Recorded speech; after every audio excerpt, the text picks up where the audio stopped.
Hello दोस्तों, आप सभी का स्वागत है द फ्यूचर एजुकेशन पर। लेकर आए हैं आपके लिए रीट लेवल फर्स्ट जो एग्ज़ाम हुआ है, लेवल फर्स्ट यानी कि इवनिंग में जो एग्ज़ाम हुआ है उसके लिए आपके लिए आंसर की लेकर आए हैं। लैंग्वेज फर्स्ट यानी हिंदी की आपके लिए आंसर की लेकर आए हैं। सेक्शन सेकंड है, ये खंड सेकंड है। हिंदी का पेपर जो हुआ था इवनिंग में, तो उस लेवल फर्स्ट के लिए आपके लिए आंसर की इस वीडियो में पूरी दी गई है। पूरे 30 क्वेश्चंस की आपको आंसर की उपलब्ध होगी इस वीडियो में। तो इस वीडियो को एंड तक पूरा देखिएगा, बीच में कहीं भी स्किप मत कीजिएगा। आपकी सबसे सटीक और परफेक्ट आंसर की आपको इस वीडियो में मिलेगी। ये चैनल देता है आपको हर एग्जाम की बिल्कुल सटीक और परफेक्ट जानकारी, और वो भी सही समय पर। और आपको Rajasthan GK, Indian GK, current GK के बहुत ही शानदार क्वेश्चन जो है वो उपलब्ध करवाता है, और आंसर कीज़ भी आपको उपलब्ध करवाता है। चैनल सब्सक्राइब कर लीजिएगा, वीडियो को लाइक और बहुत ज़्यादा शेयर कीजिएगा। चलिए हम शुरू करते हैं, अपने पहले प्रश्न पर आ जाते हैं। पहले ये 31 से लेकर 34 तक के प्रश्न के लिए गद्यांश है। ये गद्यांश है विद्याभ्यासी पुरुष को साथियों का अभाव कभी नहीं रहता। ये वाला आपके गद्यांश है ये। तो इसमें आपके 31वें प्रश्न पर आ जाते हैं हम। विद्वान का स्त्रीलिंग पूछा गया है। विद्वान का स्त्रीलिंग कौन सा होगा? तो ऑप्शन हो जाएगा बी, विदुषी। फ्रेंड्स, आपको बता देना चाहेंगे हिंदी का बहुत अच्छे लेवल का आपके पूरा ही पेपर बहुत अच्छे लेवल का रहा है। एसआई में भी बहुत अच्छा लेवल देखने को मिला था पेपर का, और जो हमारे कॉलेज लेक्चरर की हुई थी उसका तो पेपर बहुत ही अच्छा गया ही है। तो इसमें आ जाएगा आपके विद्वान का स्त्रीलिंग है विदुषी। चलिए अगले प्रश्न पर आ जाते हैं हम। 32वां प्रश्न है, एक वचन बहुवचन का सही युग्म है। तो 32वें का जो सही जवाब हो जाएगा वो हो जाएगा ऑप्शन बी, पुस्तक पुस्तकें। पुस्तक पुस्तकें। अगले पर आ जाते हैं हम। 33वां प्रश्न, उद्यत शब्द का सही अर्थ है। 33वें का सही जवाब हो जाएगा ऑप्शन सी, तैयार। ऑप्शन सी, तैयार। 34वें पर आ जाते हैं हम। बड़े बड़े महात्मा सदैव लोगों की शंकाओं का समाधान करने के लिए उद्यत रहते हैं। वाक्य में कौन सा काल है? तो 34वें में सही जवाब हो जाएगा आपके ऑप्शन डी, सामान्य वर्तमान काल। सामान्य वर्तमान काल। अगले पर आ जाते हैं हम। 35वां प्रश्न, 35वें से 39वें तक ये आपके पैराग्राफ रहने वाला है। सुखी, सफल और उत्तम जीवन जीने के लिए किए गए आचरण और प्रयत्नों का नाम ही धर्म है। तो ये वाला आपके पैराग्राफ है। चलिए हम प्रश्न पर आ जाते हैं। 35वां प्रश्न है, देश शब्द का पर्यायवाची है। तो इसका सही ऑप्शन हो जाएगा ऑप्शन डी, राष्ट्र। देश शब्द का पर्यायवाची है राष्ट्र। चलिए अगले पर आ जाते हैं हम। 37वां प्रश्न है, अपने हित के लिए किया गया कार्य वाक्यांश के लिए एक शब्द है। तो 37वें का सही जवाब हो जाएगा ऑप्शन सी, स्वार्थ। इसे स्वार्थ कहा जाता है। चलिए अगले पर आ जाते हैं हम। यथाशक्ति शब्द में समास का प्रकार है।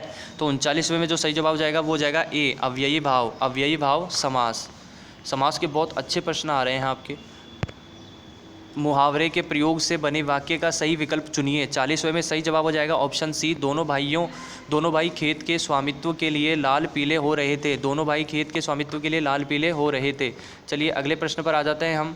41वां प्रश्न है, हिंदी भाषा में वाक्य के मनुष्य अंग होते हैं। तो 41वें में जो सही जवाब हो जाएगा वो हो जाएगा ऑप्शन ए, 2। Option A, 2। चलिए अगले पर आ जाते हैं हम। खुद श्रीमान बैंगन खाएं, औरों को परहेज बताएं। लोकोक्ति का सही अर्थ क्या हो जाएगा? ऑप्शन आ जाएगा डी, केवल दूसरों को सलाह देना लेकिन उसे व्यवहार में न लाना। चलिए अगले पर आ जाते हैं हम। 43वां प्रश्न है, परोपकार में किस संधि का प्रयोग किया गया है? तो 43वें में सही जवाब हो जाएगा ऑप्शन बी, गुण संधि का। गुण संधि। अगला प्रश्न है 44वां, मुझे विश्वास है कि उन्हें 44वां प्रश्न है, मुझे विश्वास है कि उन्हें किसी अन्य बंदी से नहीं मिलने दिया जाता था। तो उक्त वाक्य है। 44वें में सही जवाब हो जाएगा ऑप्शन बी, मिश्र वाक्य है ये, मिश्र वाक्य। अगले प्रश्न पर आ जाते हैं हम।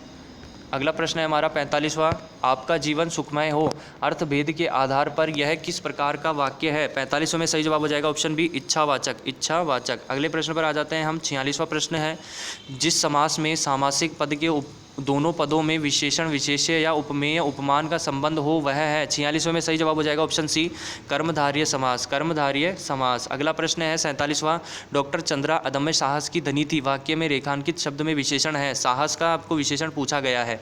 तो इसमें 47वें में जो सही जवाब हो जाएगा वो हो जाएगा ऑप्शन डी, गुणवाचक विशेषण। गुणवाचक विशेषण है इसमें। चलिए अगले पर आ जाते हैं हम। 48वां है, निम्नलिखित में से उद्धरण के लिए प्रयुक्त किया जाने वाला चिन्ह है। तो उद्धरण के लिए प्रयुक्त किया जाने वाला चिन्ह कौन सा है? तो इसमें जो सही जवाब हो जाएगा 48वें में वो हो जाएगा option B, double inverted comma. Double inverted comma. तो ये आपके आ जाएगा ऑप्शन बी। उस शिक्षा शास्त्री का नाम बताइए जिन्होंने कहा था स्कूल एक बाग है, अध्यापक एक माली और बच्चे पौधे के समान है। 49वें में सही जवाब हो जाएगा ऑप्शन सी, फ्रोबेल ने। फ्रोबेल ने ये कहा था। चलिए अगले प्रश्न पर आ जाते हैं। 50वां प्रश्न है, राष्ट्रपिता महात्मा गांधी द्वारा प्रवर्तित बेसिक शिक्षा का एक प्रमुख सिद्धांत है। 50वें में सही जवाब हो जाएगा ऑप्शन ए, व्यक्तिगत भिन्नता पर बल देना, व्यक्तिगत भिन्नता पर बल देना। अगला प्रश्न है 51, निम्नलिखित में से कौन सी बोलने की योग्यता है? तो 51 का सही जवाब हो जाएगा ऑप्शन डी, आशु भाषण। कौन सी बोलने की एक योग्यता है?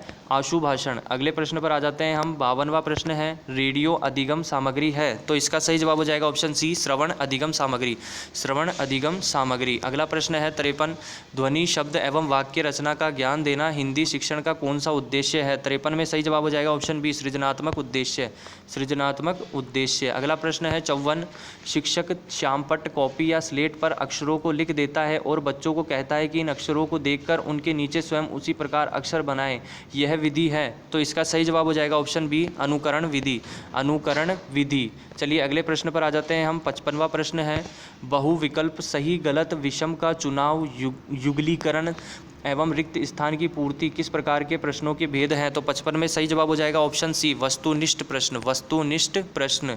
अगले प्रश्न पर आ जाते हैं हम। 56वां प्रश्न है, वीडियो को लाइक शेयर कर दीजिएगा, चैनल सब्सक्राइब जरूर कर लीजिएगा आप।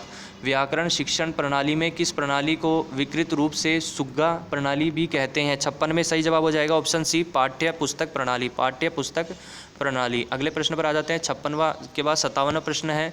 57 नंबर का प्रश्न, नवीन शिक्षण पद्धतियों में प्रोजेक्ट पद्धति के व्यापक प्रयोग का श्रेय किसको है? तो 57 में सही जवाब हो जाएगा ऑप्शन ए, ड्यूवी और किलपैट्रिक, ड्यूवी और किलपैट्रिक को। अगला प्रश्न है हमारा 58वां, शिक्षकों को बालक की रुचि का सदैव ध्यान रखना चाहिए। जब बालक की रुचि पढ़ने की ओर नहीं हो तो उसे नहीं पढ़ाना चाहिए, इससे उसके विचारों में बाधा पहुंचती है। पाठ पढ़ाने से पूर्व उन्हें पाठ में बालकों की रुचि पैदा करनी चाहिए। उपयुक्त कथन भाषाई कौशल में किसका है? तो 58 में सही जवाब हो जाएगा ऑप्शन ए, स्टीवेंसन का, स्टीवेंसन का। अगले प्रश्न पर आ जाते हैं हम। 59 नंबर, पाठ्य पुस्तकों के उद्देश्य के अंतर्गत पाठ्य पुस्तकें शिक्षक या बालकों के लिए है? 59 में सही जवाब हो जाएगा ऑप्शन ए, साध्य नहीं वर्ण साधन है, साध्य नहीं वर्ण साधन है ये। चलिए अगले प्रश्न पर आ जाते हैं। लास्ट प्रश्न है हमारा। वीडियो को लाइक और शेयर कर दीजिएगा, बहुत ज़्यादा शेयर कीजिएगा, चैनल सब्सक्राइब जरूर कर लीजिएगा। भाषा शिक्षण में उपयोगी श्रव्य दृश्य साधन है? तो 60 में सही जवाब हो जाएगा ऑप्शन बी, अभिनय, ऑप्शन बी, अभिनय। ये फ्रेंड्स आपके जो पेपर जो हुआ था आपके इवनिंग में, उसका लेवल फर्स्ट का आपका हिंदी का पेपर का बिल्कुल सटीक परफेक्ट आंसर की आपको उपलब्ध करवा दी है। अगले वीडियो में जल्दी मिलते हैं। Thank you friends.